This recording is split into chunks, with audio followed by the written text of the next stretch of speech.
Obrigada, Simone. Boa tarde a todos e a todas. Eu gostaria de compartilhar com vocês aqui uma reflexão que é uma provocação para mim mesma e espero que seja, de alguma maneira, para vocês, né?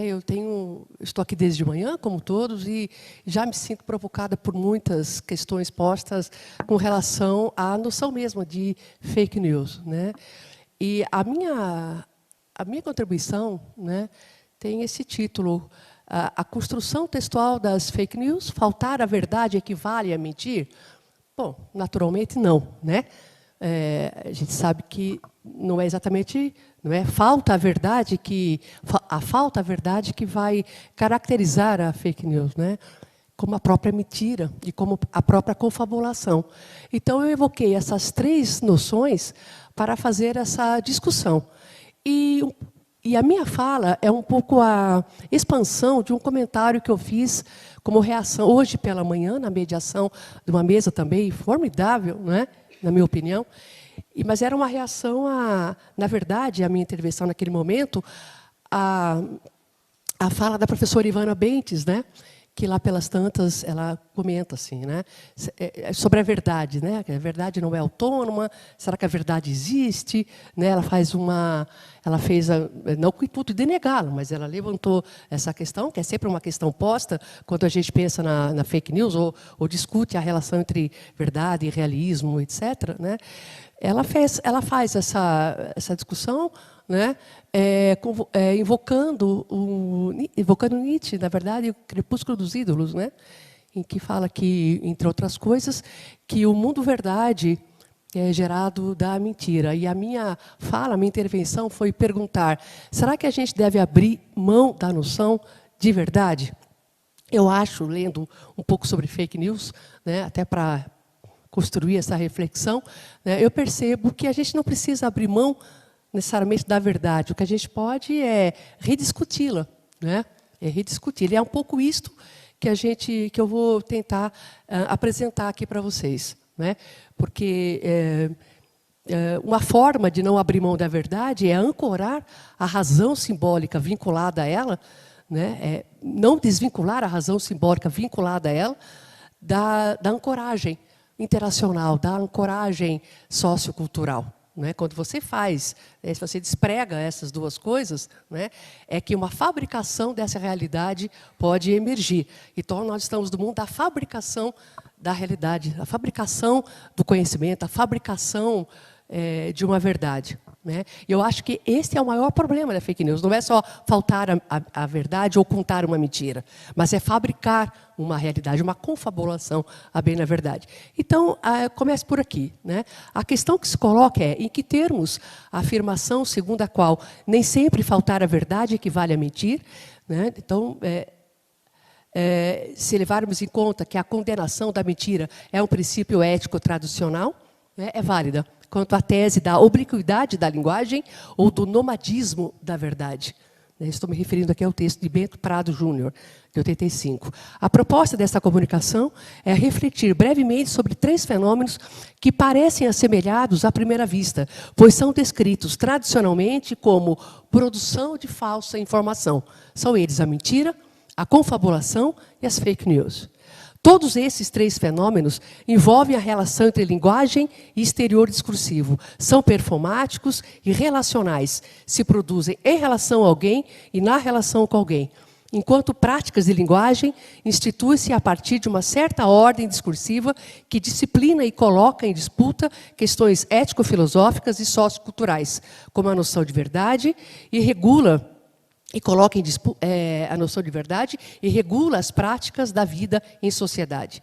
Chama a atenção para um traço característico da cognição humana, que é cooperar e reconhecer e compartilhar intenções, sobretudo intenções coletivizadas. Cito agora Tomazello, 2014. Envolvem, além disso, um tipo de reflexividade construída em meio à expansão de estruturas e tecnologias de comunicação, à exposição aos outros e à relativização de práticas socioculturais mais estabilizadas. Aqui eu cito Adams.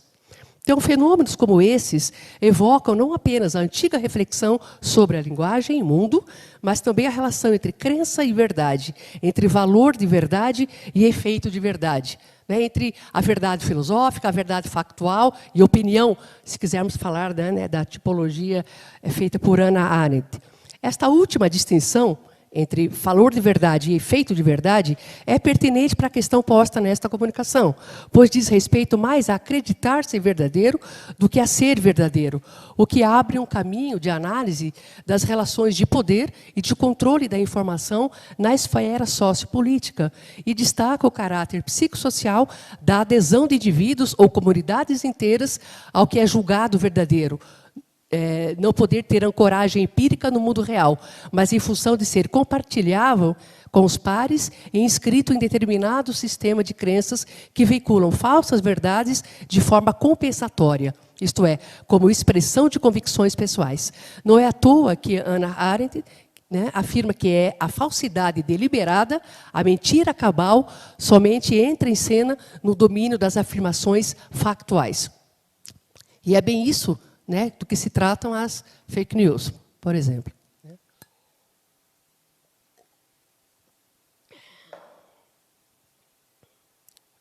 Em geral, são produções, essas três, né, confabulação, fake news e mentira, são produções enunciativas assentadas sobre certas características linguístico-textuais, interacionalmente assimétricas, infratoras da veridicção, né, o dizer verdadeiro, do princípio de cooperação entre os interagentes, baseado em leis discursivas, tais como seja informativo, seja polido, fale o necessário, de acordo com o seu interlocutor, fale a verdade, etc. E das premissas éticas tradicionais que, entre outras coisas, emprestam alguma racionalidade às interações humanas, com base em uma espécie de contrato referencial, não apenas entre as palavras e as coisas, né, mas entre o mundo e a representação verbal e não verbal que se faz deste mundo, entre verdade lógica, verdade factual e opinião.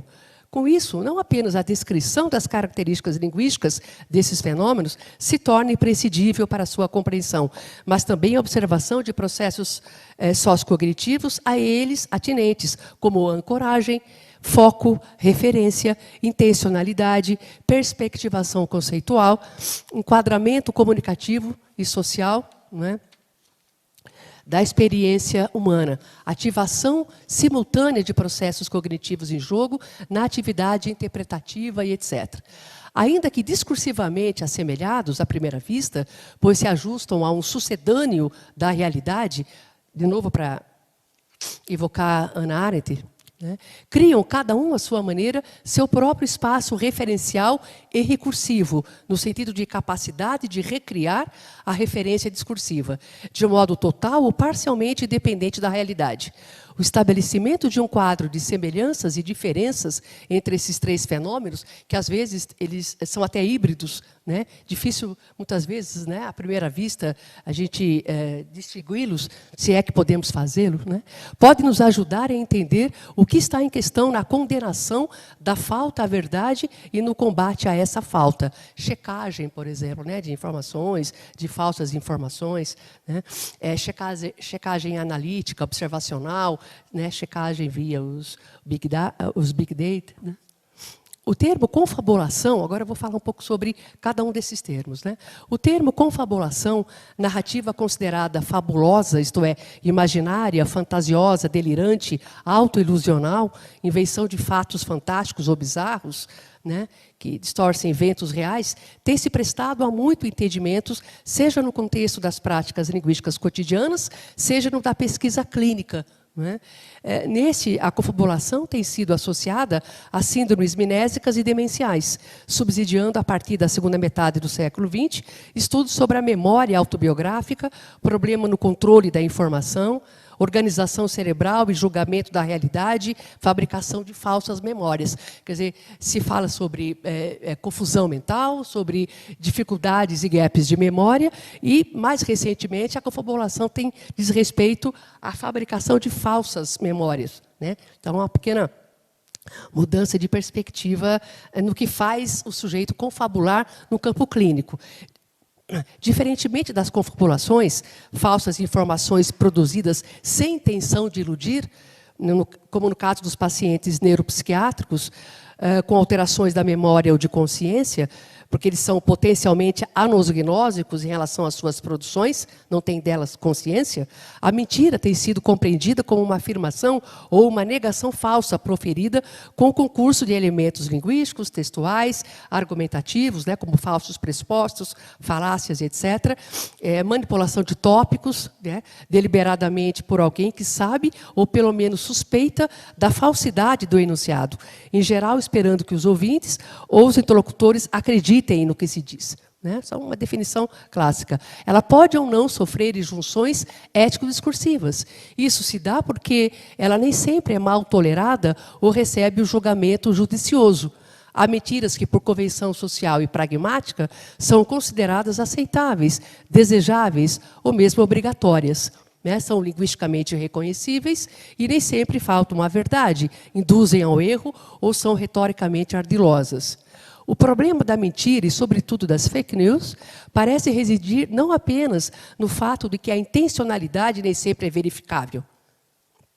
E essa é uma questão importante, né, para a análise objetiva, né, dessas produções, mas também na consideração, de que ele não se define apenas a partir da comparação entre o falso e o verdadeiro, como, em geral, acontece nas confabulações. Fica na conta, então, do mentiroso, ou daquele que produz a fake news, a traição da confiança, a avaliação de sua conduta moral, a atribuição de uma culpa reputada ao ato de mentir. Todos esses aspectos que fazem a mentira e nem sempre ser analisada em termos meramente formais. Né? É o que discute George Lakoff em sua análise das afirmações falsas feitas por Colin Powell, de George Bush, e seu staff antes da invasão do Iraque pelos Estados Unidos em 2003. Já eu vou falar sobre isso porque há um dado a esse respeito. Essa ponderação poderia ser aplicada também às fake news, né? Notícias falsas ligadas ao gênero jornalístico, inicialmente, portanto, à mídia impressa e digital, e também às mídias sociais, veiculadas como verdadeiras. Os recursos textuais discursivos das fake news têm sido mais e mais analisados em sua natureza multimodal. Recategorizações que orientam a conceptualização do referente textual, descontextualizações, forma pela qual se dão a focalização e a topicalização da informação, baixa densidade informativa, manipulação da intertextualidade, alto índice de ponto de vista, incoerência entre a produção textual e a realidade factual, etc. Tanto a materialidade textual da fabricação da falsa informação, quanto os papéis desempenhados por aquele que enuncia uma mentira, uma confabulação ou uma fake news, bem como seus propósitos discursivos, podem ganhar contornos explicativos distintos. Por outro lado, a reação dos interlocutores ou receptores dessas produções não parece ser a mesma e é igualmente atuante na construção de sentidos. Receptores de fake news, por exemplo, nem sempre estão preocupados com a veracidade do conteúdo que é noticiado, mas sim com o fato do que é veiculado, do que aquilo que é veiculado se identifica com o desejável ou expectado em seu próprio sistema de crença. O fato falseado, inclusive, nem sequer precisa ser convincente ou bem formulado. Tá? Tem alguns minutos ainda? 1 minuto. Bom, então eu vou apenas anunciar aqui. Leilane, você pode me ajudar? Não sei onde está o meu arquivo. Eu vou anunciar aqui alguns exemplos que eu posso, na segunda parte, que eu pretendo, na segunda intervenção, comentar com vocês. Então, este é um primeiro. Tá? Onde que manipula aqui? Aqui? Tá. Então, bom, este é um primeiro exemplo, né? Extraído, então, da fala de Colin Powell, né? E que foi fundamental, né, para a argumentação da invasão do Iraque em 2003, e depois se viu que eram todas notícias falsas. Tá? A segunda, não estou conseguindo aqui. Só vou anunciar esses exemplos, não vou analisá-los agora. O segundo exemplo o protagonista dos exemplos aqui, né, até agora, das fake news. Né? É uma parte do pronunciamento do presidente Jair Bolsonaro na ONU, em 24 de setembro de 2019. Né? em que afirma coisas a respeito do programa Mais Médicos. Tá? Em vermelho são as mentiras. Né? Depois... Eu não estou conseguindo... Mais no terreno da confabulação agora? Não está aparecendo. Das fake news? Oi? Não entendi. Tá.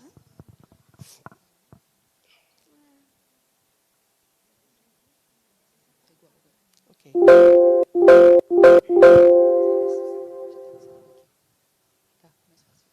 Então, essa, depois a outra. Você vai ter que passar, porque eu não estou conseguindo.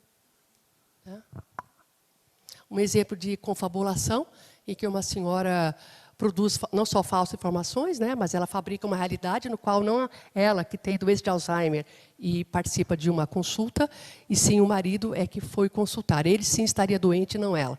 Mas isso pode ser bem parecido também, aqui outra vez, pode fazer mais um? Outro exemplo, com as confabulações que não são... Ai, não tenho esse exemplo, depois eu falo para vocês. Que confabulações não no contexto clínico, mas confabulações que são fabricações também de realidades em discurso cotidiano. Né? E, finalmente, exemplos de fake news. A gente tem, bom, a vacinação sobre o que já falamos aqui. E o último, talvez eu fale sobre isso, foi outra, uma fake news, né? Isto... Numa convocação, numa conclamação, numa suposta convocação, conclamação, né, feita pela então senadora Gleisi Hoffmann, né, aos muçulmanos, mundo árabe, Estado Islâmico. Então, aí os jornais impressos e digitais, mídias sociais, WhatsApp, etc., né, recategorizavam, né, introduziam novos referentes a respeito dessa ação feita pela senadora, que fez um vídeo, né, dirigido à TV Al Jazeera, né, dando informações sobre as condições do ex-presidente Lula enquanto preso político numa cela da Polícia Federal de Curitiba. Então, essa notícia, né, foi difundida como incitação, convocação, conclamação do Exército Islâmico e tal, para o mundo árabe, para o canal islâmico, para o canal antissemita, etc. Vamos conversar sobre isso depois. E paro aqui, tá? Neste momento. Obrigada.